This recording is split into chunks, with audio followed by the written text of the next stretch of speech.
Halo, balik lagi di channel Aditya. Kali ini saya akan memberikan tutorial gimana caranya kita bikin peta Moran scatter plot komplit dengan label nama wilayah menggunakan Geoda dan QGIS.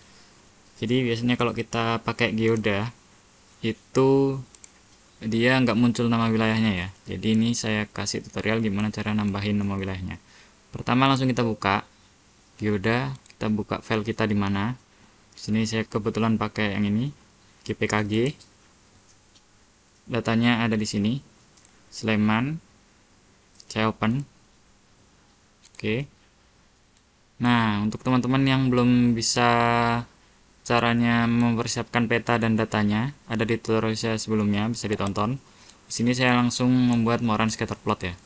Ini kita buka datanya. Di sini ada data DBD Kabupaten Sleman menurut desa. Nah, ini ada jumlah kasus DBD-nya, ini berapa tahun ya, nggak cuma setahun.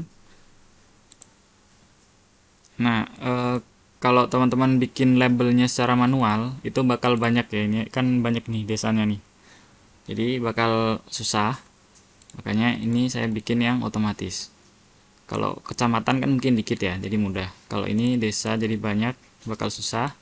Kita bikinnya nanti di QGIS. Pertama, kita bikin penimbangnya dulu. Wait. Kita create, kemudian select ID variable ini, pilih yang kode desa, kemudian saya pakai penimbang Queen, saya create aja. Di sini kebetulan udah saya bikin ya, jadi saya replace, yes, oke, ditutup, kemudian langsung ke sini ya, space, kemudian univariate Morans I, pakai DBD, oke. Nah, di sini bakal muncul nih Moran scatter plotnya ya. Kita tutup. Nah, yang masuk di kuadran 1 tinggal di blok aja. Saya ini contoh ini saya akan bikin yang wilayah-wilayah yang ada di kuadran 1 ya. Jadi saya blok.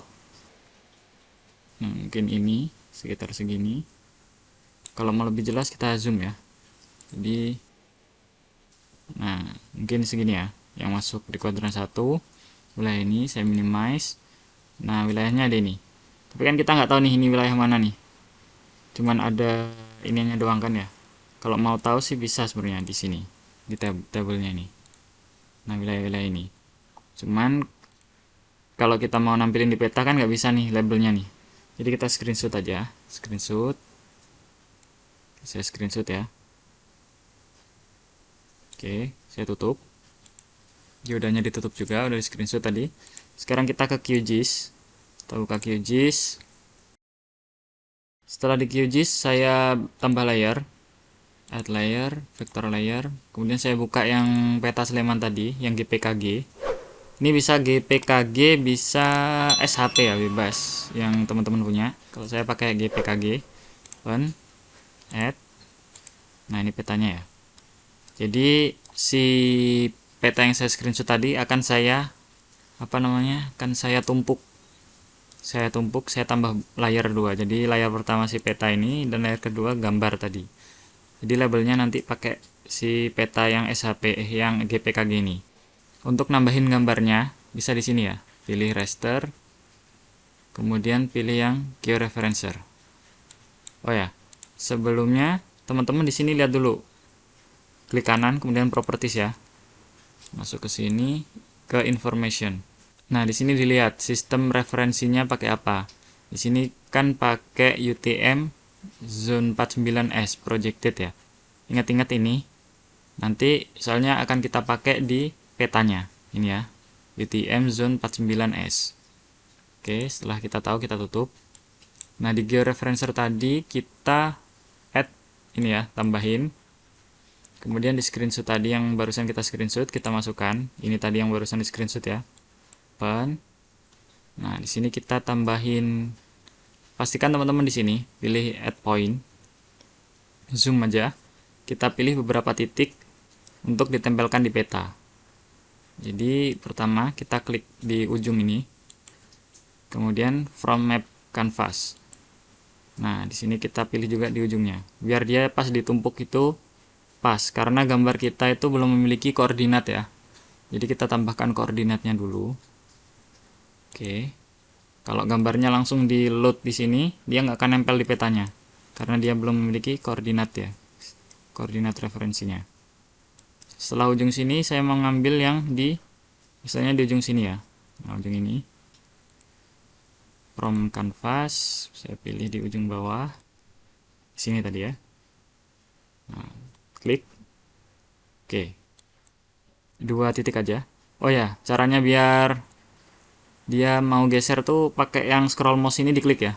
Nah, ini scroll mouse-nya diklik ini. Kalau klik kiri untuk nambah poin, kalau scroll mouse diklik untuk geser ya. Misalnya di sini. Nah, ini saya zoom, saya klik kiri, terus pilih from canvas. Ini saya zoom out, saya klik scroll mouse-nya, saya klik. Nah, saya geser ke sini. Nah, di sini tadi ya. Oke. Nah, ada tiga titik, kemudian kita pilih yang start georeferencing. Oke kan aja. Nah, di sini teman-teman pilih transformasinya, pilih yang linear aja. Target RS-nya. Nah, ini georeferensinya tadi, koordinatnya tadi pakai apa? Diingat-ingat tadi. Saya pakai yang UTM-49 ya tadi ya. Kemudian ini namanya diketik aja. Kemudian dicentang yang save GCP point. Kemudian load in QGIS when done. Nah, ini dicentang, ini centang ya. Kayak gini aja settingannya. Kemudian oke. Jangan lupa ini tadi ya.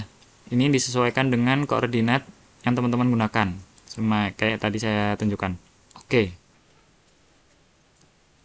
Kemudian kita run lagi. Nah, setelah di run, nah ini udah kebuka ini di sini. Saya tutup. Nah, jadi di sini ada gambar sini ya. Ada gambar raster dan ada petanya, SHP vektornya. Jadi ada dua nih. Nah, yang ini taruh bawah. Kemudian yang atas ini kita klik kanan.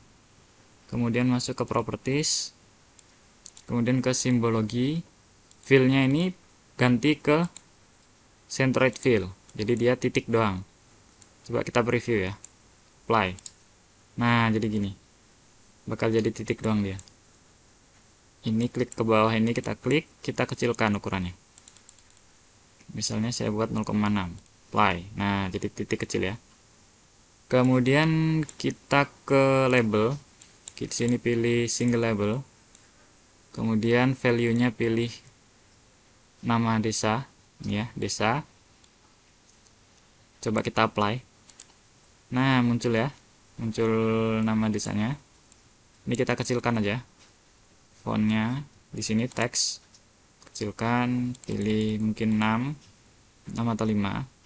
Kemudian posisinya, placementnya pilih yang around centroid, tapi di sini kasih distance 0,3 mungkin, biar dia agak geser dikit dari centroid atau titik tengah tadi.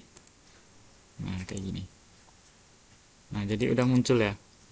Jadi kita punya wilayah yang sesuai dengan kuadran 1 dan label wilayahnya tanpa membuat secara manual.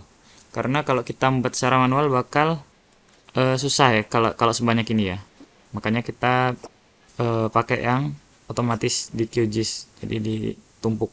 Nah, setelah ini kita export ya. Kita ke project, kemudian layout manager, create, kasih nama Sleman. Oke. Nah, kita projectnya kita save dulu ya. Kita save project, save, kemudian taruh di musik, kasih nama Sleman. Nah, ini ya, balik ke peta tadi. Ini kita add item, kemudian map, gambar aja. Nah, ya otomatis muncul ya. Kemudian kalau mau geser pakai ini, move item. Nah, kalau mau zoom, bisa pakai ini ya. Scale-nya bisa diperbesar atau diperkecil. Misalnya depannya saya bikin 3. Nah, makin kecil. Berarti ini coba saya buat 4 ya. Oh, 1. Kemudian berarti ini saya buat 1,9. Nah, mungkin segini. Ya, ini ya. Nah, ini kita lebarin. Nah, seperti ini ya. Oke, kalau mau nambahin yang lain misalnya legenda, bisa pakai ini ya. Kalau apa namanya? Kalau nambahin skala, taruh di sini, drag, oke, misalnya ya. Nambahin judul, kita taruh teks, gambar aja. Nah, kita kasih judul di sini ngetiknya, wilayah, kuadran, 1 Moran. Nah, sini kita perbesar ukurannya, klik di font di sini. Kita pilih angka misalnya perbesar jadi 20. Nah, kemudian kita taruh di center ya. Nah, kayak gini. Tinggal kita ekspor. Layout, export as image. Kemudian Sleman DPD ya. Kuadran. Save. Nah, setelah selesai kita buka di Music. Nah, ini ya hasilnya. Jadi dengan menggunakan QGIS kita bisa buat label wilayah secara otomatis ya. Tidak perlu secara manual. Jadi kita tahu nih, yang kuadran 1 ada Telogo Adi, Sendang Ngadi, dan lain-lain. Jadi tidak perlu membuat label satu-satu. Jadi bisa langsung di QGIS. Oke, sekian tutorial kali ini. Semoga bermanfaat untuk membantu penelitian kawan-kawan sekalian. Kalau ada yang mau request atau mau nanya-nanya, bisa diskusi di kolom komentar. Semoga bermanfaat. Terima kasih.